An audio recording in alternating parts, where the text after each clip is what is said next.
Welcome to Using ADA in Curriculum Design by John Justin Pierce.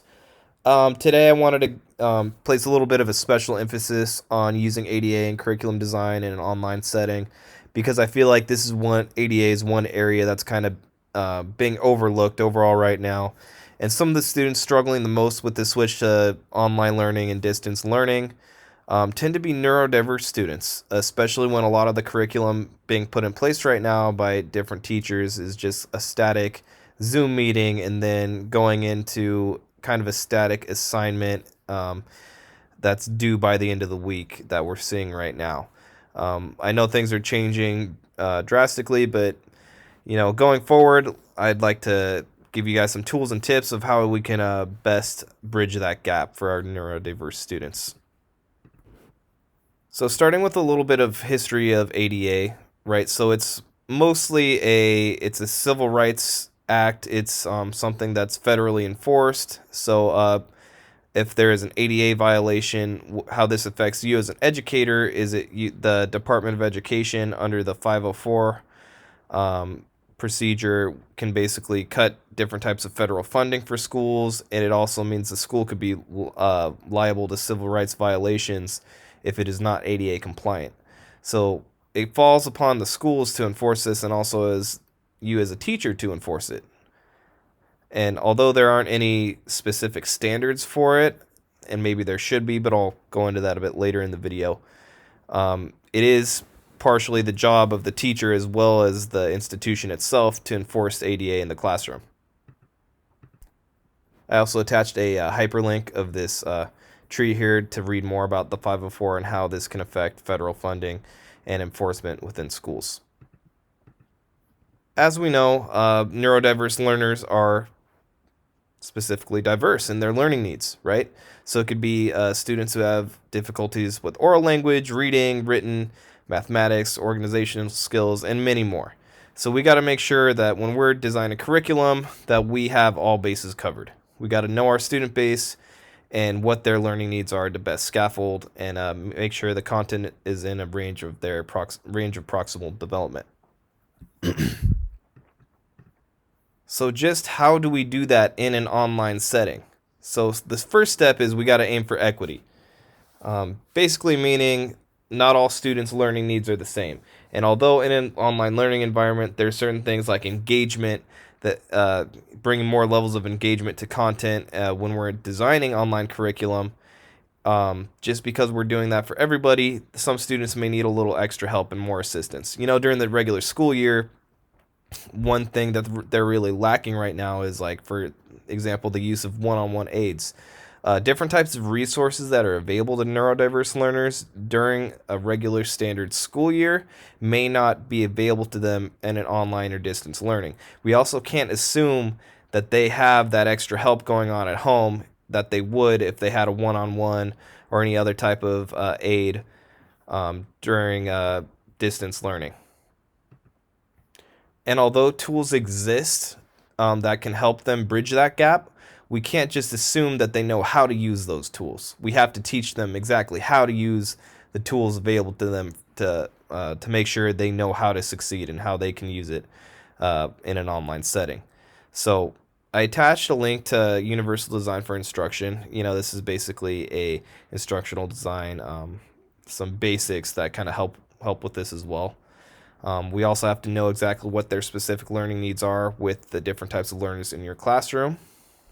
And then our next step is to explain how to use those applications, those websites, those tool sets, how the students can use them and teach them how to use them. Just because you know how to use them and you have these things in place for them doesn't mean they know how to do it. You can't assume that. So today I wanted to give you guys an example of how we can do that more specifically in the classroom.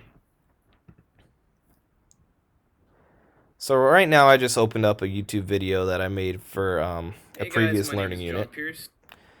So over here, some ADA issues we may have, right?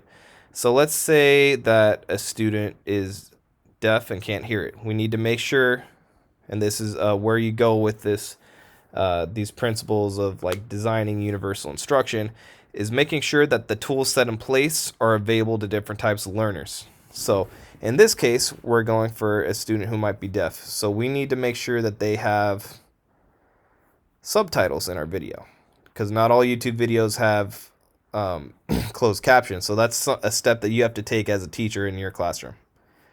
So now that they do, well, what happens if, the student is also dyslexic? That's another issue that we have to face and make sure that they're still able to get the same content as other students.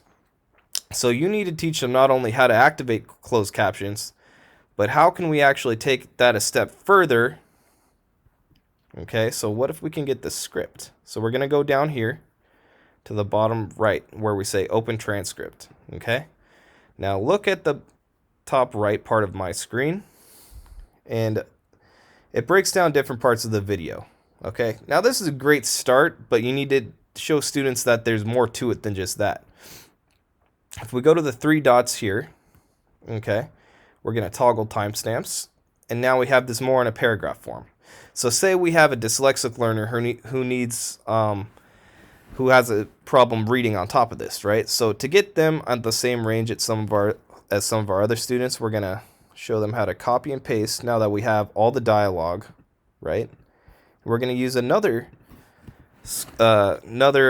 web tool for them to help out with.